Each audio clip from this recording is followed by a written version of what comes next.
નમસ્કાર મિત્રો, સ્વાગત છે આપનું નાની સ્ક્રીનમાં મોટા સમાચારની દુનિયામાં એટલે કે તાતની વાત યુટ્યુબ ચેનલમાં। મિત્રો, આ ચેનલમાં તમને મળશે આજના મુખ્ય સમાચાર, ગુજરાતની તમામ મહત્વપૂર્ણ ઘટનાઓ, રાજકારણ, ક્રાઇમ, સરકારી નિર્ણયો, બિઝનેસ અપડેટ્સ અને સામાજિક મુદ્દાઓ પર સંતુલિત અને સ્પષ્ટ અને સીધી વાત। મિત્રો, મારો એક જ મકસદ છે કે તમને ખોટી અપેક્ષાઓ વિના, ખોટી અપીલ વિના માત્ર સાચી માહિતી આપવી। જો તમારે ગુજરાતની પળે પળના સમાચાર જાણવા હોય તો આ ચેનલને સબસ્ક્રાઇબ કરો, બેલ આઇકન ઓન કરો, લાઈક કરો અને તાતની વાત યુટ્યુબ ચેનલ સાથે જોડાઈ જાઓ। આવો શરૂ કરીએ આજની વાત। તો મિત્રો, વાત કરીએ આજના સૌથી પહેલા સમાચારને લઈને તો દક્ષિણ ગુજરાતમાં હવામાનનું રેડ એલર્ટ।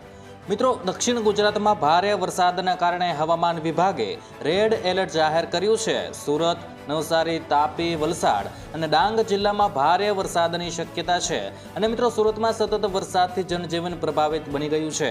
અનેક વિસ્તારોમાં પાણી ભરાવાની સ્થિતિ સર્જાઈ છે।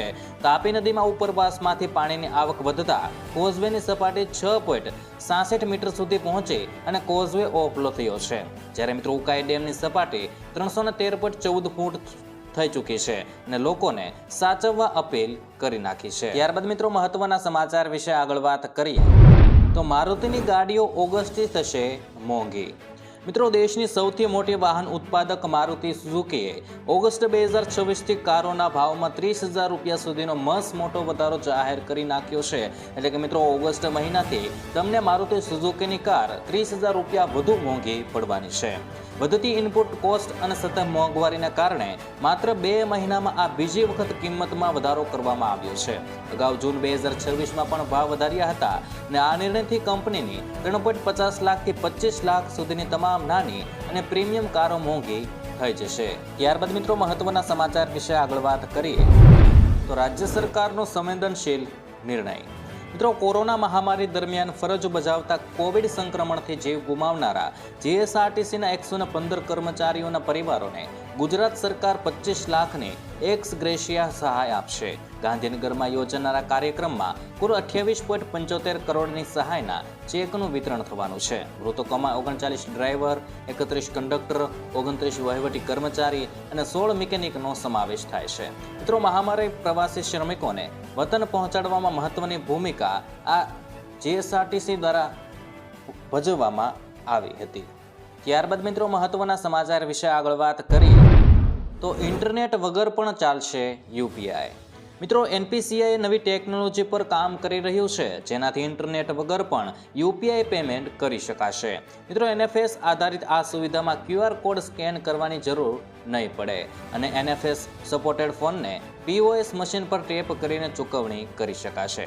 મિત્રો, શરૂઆતમાં યુપીઆઈ લાઇટ વોલેટ દ્વારા 2000 સુધી પેમેન્ટની સુવિધા મળી શકે છે અને ફ્લાઇટ અને અંડરગ્રાઉન્ડ મેટ્રો જેવી નેટવર્ક વગરની જગ્યાએ તેનો ખાસ લાભ થવાનો। ત્યારબાદ મિત્રો, મહત્વના સમાચાર વિશે આગળ વાત કરીએ તો હવે 200% ટેરિફ લાગવાનું છે। મિત્રો, યુનાઇટેડ સ્ટેટ્સ દ્વારા આયાતી જેનેરિક દવાઓ એટલે કે જેનેરિક ડ્રગ્સ પર 200% સુધીનો જંગી ટેરિફ એટલે કે જકાત લાદવાના પ્રસ્તાવથી નિર્ણયની વૈશ્વિક ફાર્મા ક્ષેત્રે મોટો ખળભળાટ મચી ગયો છે, જેને લીધે મિત્રો આજનું શેર માર્કેટ પણ ડાઉન ગયું છે। મિત્રો, ખાસ કરીને દુનિયાની ફાર્મસી ગણાતા ભારત માટે આ સમાચાર અત્યંત ચિંતાજનક છે।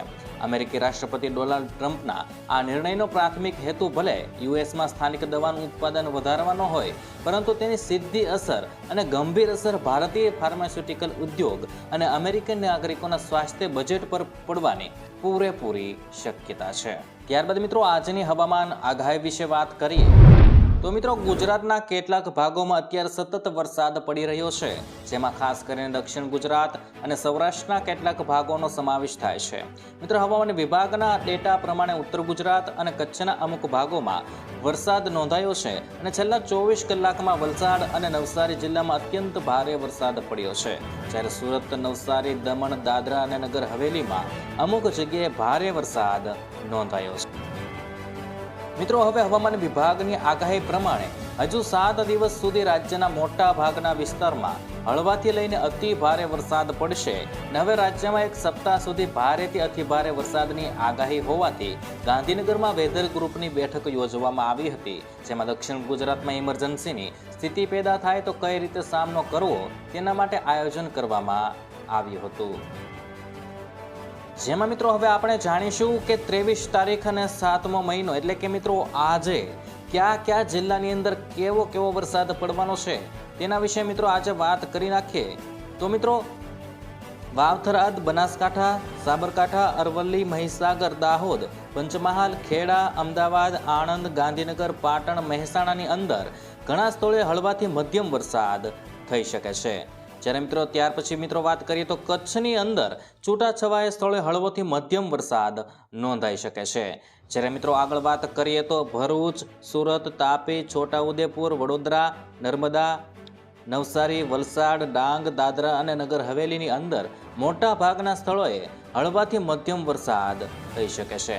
મિત્રો હવામાન કેન્દ્ર અમદાવાદ દ્વારા આ ડેટા આપવામાં આવ્યા છે.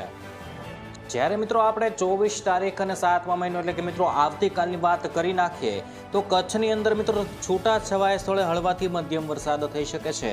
અને મિત્રો અહીં જે હું રેખા દોરી રહ્યો છું એની અંદર મિત્રો ઘણા સ્થળે હળવાથી મધ્યમ વરસાદ થવાનો છે. જ્યારે મિત્રો અહીં આપેલી રેખાની અંદર જેમાં મિત્રો દક્ષિણ ગુજરાત આવે છે એની અંદર મોટા ભાગના સ્થળે હળવાથી મધ્યમ વરસાદ થઈ શકે છે. અને મિત્રો બાકી રહેલા જે જિલ્લાઓ છે એની અંદર કેટલાક સ્થળે હળવાથી મધ્યમ વરસાદ થઈ શકે છે.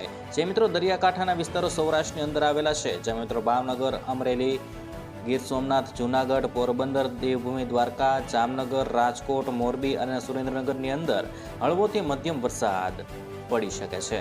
ત્યારબાદ મિત્રો આજની હવામાન આગાહી વિશે વાત કરીએ તો મિત્રો ગુજરાતના કેટલાક ભાગોમાં અત્યારે સતત વરસાદ પડી રહ્યો છે જેમાં ખાસ કરીને દક્ષિણ ગુજરાત અને સૌરાષ્ટ્રના કેટલાક ભાગોનો સમાવેશ થાય છે. મિત્રો હવામાન વિભાગના ડેટા પ્રમાણે ઉત્તર ગુજરાત અને કચ્છના અમુક ભાગોમાં વરસાદ નોંધાયો છે અને છેલ્લા 24 કલાકમાં વલસાડ અને નવસારી જિલ્લામાં અત્યંત ભારે વરસાદ પડ્યો છે. જ્યારે સુરત, નવસારી, દમણ, દાદરા અને નગર હવેલીમાં અમુક જગ્યાએ ભારે વરસાદ નોંધાયો છે. મિત્રો હવે હવામાન વિભાગની આગાહી પ્રમાણે હજુ 7 દિવસ સુધી રાજ્યના મોટા ભાગના વિસ્તારમાં હળવાથી લઈને અતિ ભારે વરસાદ પડશે. અને હવે રાજ્યમાં એક સપ્તાહ સુધી ભારેથી અતિ ભારે વરસાદની આગાહી હોવાથી ગાંધીનગરમાં વેધર ગ્રુપની બેઠક યોજવામાં આવી હતી જેમાં દક્ષિણ ગુજરાતમાં ઇમરજન્સીની સ્થિતિ પેદા થાય તો કઈ રીતે સામનો કરવો તેના માટે આયોજન કરવામાં આવ્યું હતું. જેમાં મિત્રો હવે આપણે જાણીશું કે 23 તારીખ અને 7મો મહિનો એટલે કે મિત્રો આજે કયા જિલ્લાની અંદર કેવો વરસાદ પડવાનો છે તેના વિશે મિત્રો આજે વાત કરી નાખીએ. તો મિત્રો વાવથરાદ, બનાસકાંઠા, સાબરકાંઠા, અરવલ્લી, મહીસાગર, દાહોદ, પંચમહાલ, ખેડા, અમદાવાદ, આણંદ, ગાંધીનગર, પાટણ, મહેસાણાની અંદર ઘણા સ્થળે હળવાથી મધ્યમ વરસાદ થઈ શકે છે. જ્યારે મિત્રો ત્યાર પછી મિત્રો વાત કરીએ તો કચ્છની અંદર છૂટાછવાયા સ્થળે હળવોથી મધ્યમ વરસાદ નોંધાઈ શકે છે. જ્યારે મિત્રો આગળ વાત કરીએ તો ભરૂચ, સુરત, તાપી, છોટાઉદેપુર, વડોદરા, નર્મદા, નવસારી, વલસાડ, ડાંગ, દાદરા અને નગર હવેલીની અંદર મોટા ભાગના સ્થળોએ હળવાથી મધ્યમ વરસાદ થઈ શકે છે. મિત્રો હવામાન કેન્દ્ર અમદાવાદ દ્વારા આ ડેટા આપવામાં આવ્યા છે. જ્યારે મિત્રો આપણે 24 તારીખ અને 7મા મહિનો એટલે કે મિત્રો આવતીકાલની વાત કરી નાખીએ તો કચ્છની અંદર મિત્રો છૂટા છવાયા સ્થળે હળવાથી મધ્યમ વરસાદ થઈ શકે છે. અને મિત્રો અહીં જે હું રેખા દોરી રહ્યો છું એની અંદર મિત્રો ઘણા સ્થળે હળવાથી મધ્યમ વરસાદ થવાનો છે. જ્યારે મિત્રો અહીં આપેલી રેખાની અંદર જેમાં મિત્રો દક્ષિણ ગુજરાત આવે છે એની અંદર મોટા ભાગના સ્થળે હળવાથી મધ્યમ વરસાદ થઈ શકે છે. અને મિત્રો બાકી રહેલા જે જિલ્લાઓ છે એની અંદર કેટલાક સ્થળે હળવાથી મધ્યમ વરસાદ થઈ શકે છે.